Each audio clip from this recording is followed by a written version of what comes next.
আসসালামু আলাইকুম ফ্রেন্ডস, এখন যাচ্ছি আমি ট্রেনে। যেতে যেতে ট্রেনের সামনে দেখছি কত সুন্দর নদী মতন হয়ে আছে, তার মানে জলকার। আর জলকারের পাশে পাটকাঠি কত সুন্দর দেখেন, সবুজ হয়ে আছে গাছ। আর এই সাইডই হয় সব থেকে পানি ফলের চাষ।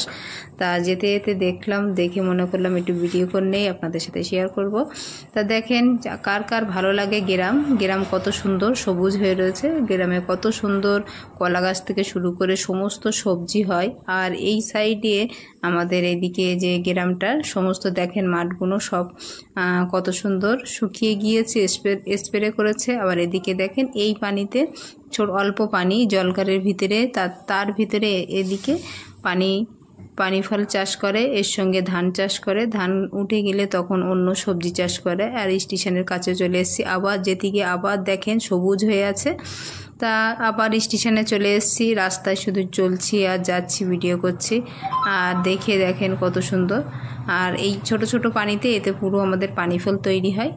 আর এটা হলো আমাদের গ্রামের ভিতরেই কটা স্টেশন।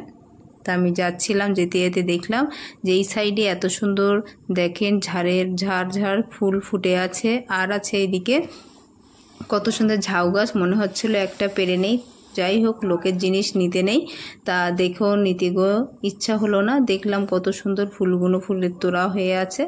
আর এখান থেকে এখন ছাদে যেতে হবে। তা আজকের মতন এই শেষ করলাম। ভালো লাগলে অবশ্যই এটা লাইক, শেয়ার, সাবস্ক্রাইব। ভালো থাকেন, সুস্থ থাকেন, আল্লাহ হাফেজ। আর এখনও কিছু ছাদ বাগানে যেতে হবে। ছাদ বাগানে গিয়ে আমার এখনও অনেক কাজ আছে, সেগুলো এখনও সারতে হবে। বাড়িতে এসে অনেক কাজ, তাই আপনাদের সাথে শেয়ার করলাম। আল্লাহ হাফেজ।